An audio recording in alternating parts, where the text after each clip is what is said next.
बच्चा पार्टी। मैं अल्पेश लाडूमोर आप सबका हार्दिक स्वागत करता हूँ। Today in this class we will discuss about NCERT solutions. Yes my dear, काफी सारे बच्चों को प्रॉब्लम्स होती है कि सर एनसीईआरटी के एग्जांपल एंड एक्सरसाइज हमसे सोल्व नहीं होते हैं। तो भाई आपकी प्रॉब्लम्स यहाँ पे सोल्व हो जाएगी, राइट है। तो today in this class we will discuss about physics part 2, yes chapter number 9 ray optics के।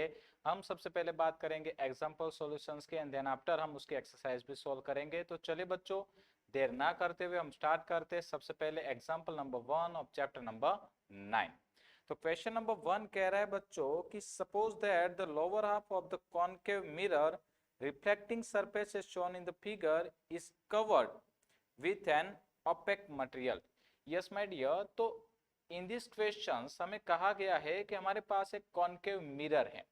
अब देखिए बच्चे लोग, हमें पता ही है कि मिरर जो है वो बेसिकली टू टाइप्स के होते हैं, कॉन्केव एंड कॉन्वेक्स। उसमें से हमें एक कॉन्केव मिरर दिया गया है और साथ ही साथ हमें ये बताया गया कि उस कॉन्केव मिरर का जो लोअर हाफ पोर्शन है वो हमने ओपेक मटेरियल से कवर कर दिया। इट मीन्स कि हम ऐसे समझ सकते हैं कि हमने सपोज लोअर हाफ पोर्शन को ब्लैक कलर से कलर कर दिया। अब उससे क्या होगा भाई? तो भाई जैसे ही हम वहां पे ब्लैक कलर से कलर करते हैं तो उसका मतलब है कि वो जो सरफेस है वो रिफ्लेक्टिंग टाइप नहीं रहेगी, राइट है। वो क्या हो जाएगा भाई, लाइट जो उसके ऊपर इंपैक्ट होगी तो वो उसको एब्जॉर्ब कर लेगा, यानी कि वहां से अब कोई रिफ्लेक्शन होने वाला नहीं है, राइट बच्चों। चलिए next, what effect will this have on the image of an object placed in front of mirror? तो हमें पूछा गया है कि अगर हम उस मिरर के फ्रंट में कोई ऑब्जेक्ट रखते हैं तो उस ऑब्जेक्ट की इमेज में क्या चेंज होगा, राइट है। चलिए अब देखिए बच्चों, इस क्वेश्चंस को सोल्व आउट करने के लिए सबसे पहले तो हमें ऑब्जेक्ट और इमेज की सारी प्रॉपर्टीज पता होनी चाहिए, राइट है। तो सबसे पहले मैं आपको बता दूं कि किसी भी ऑब्जेक्ट की इमेज को क्रिएट करने के लिए, जनरेट करने के लिए बच्चे लोग, हमारे पास तीन लाइट्स होती है। सबसे पहली लाइट जो पैरेलल टू प्रिंसिपल एक्सिस जाती है, राइट है, पैरेलल टू प्रिंसिपल। याद रखिएगा बच्चे लोग, जो light parallel to principal axis जाती है वो सीधा फोकल में से पास होती है, कुछ इस तरीके से पास हो जाएगी, राइट है।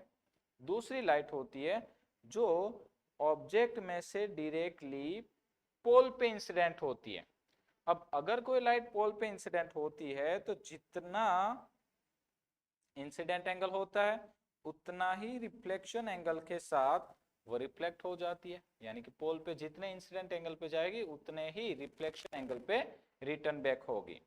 और थर्ड लाइट होती है कि अगर कोई लाइट हमारे फोकल में से पास हो, राइट है, सपोज कोई लाइट हमारे फोकल पॉइंट में से पास होती है तो नोट करिए बच्चों, वो लाइट रिफ्लेक्ट होके प्रिंसिपल एक्सिस के पैरेलल जाती है, ठीक है।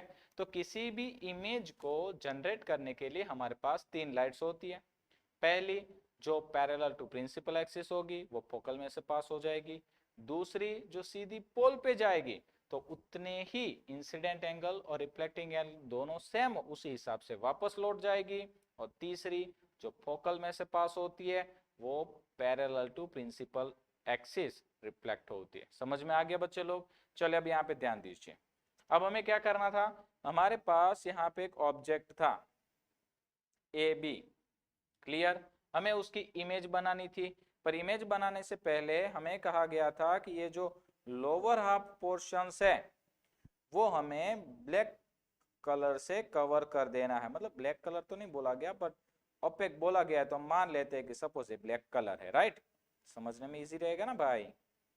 चलिए तो हमने इसको कवर कर दिया।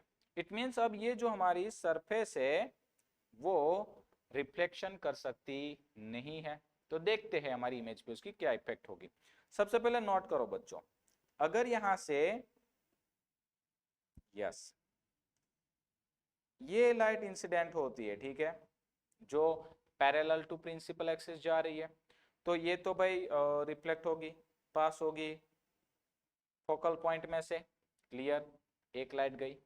दूसरी जो लाइट पोल पे गई वो भी वहां से रिफ्लेक्ट हो जाएगी भाई, ऐसे यू ऐसे बाहर निकल गई, क्लियर, समझ में आ रहा है, रिफ्लेक्ट हो गई।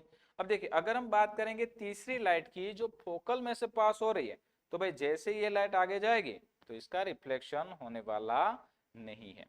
यानी कि जो हमें सबसे पहले 3 लाइट्स मिलती थी, अब वो 3 की जगह पे कितनी मिलने वाली है भाई? सिर्फ और सिर्फ 2। अब देखिए इमेज को जनरेट करने के लिए मिनिमम 2 लाइट्स मिले तो भी इनफ है। यानी कि इन दिस क्वेश्चंस बच्चों 2 लाइट से हमारी इमेज तो जनरेट होगी, हमारी इमेज क्रिएट होगी, बट प्रॉब्लम ये होगी कि पहले की सिचुएशंस में अगर हम बात करें तो हमें 3 लाइट्स मिलती थी, अभी हमें कितनी मिल रही है? 2 लाइट्स। यानी कि हमारी इमेज क्रिएट हो रही है बट इमेज की इंटेंसिटी डिक्रीज हो रही है। इट मीन्स कि इमेज की जो क्लियरिटी है वो डिक्रीज हो जाएगी। राइट है? समझ में आया सभी बच्चों को? यहाँ पे अगर हम लोअर हाफ पोर्शंस को ओपेक मटेरियल से कवर करते हैं देन हमें इमेज मिलेगी बट इमेज की इंटेंसिटी डिक्रीज हो जाएगी। राइट है बच्चों? तो आई होप बच्चा पार्टी आपको ये क्वेश्चन अच्छे से समझ में आया होगा। इन नेक्स्ट क्लास हम मिलेंगे एग्जाम्पल नंबर 2 के साथ। Thank you.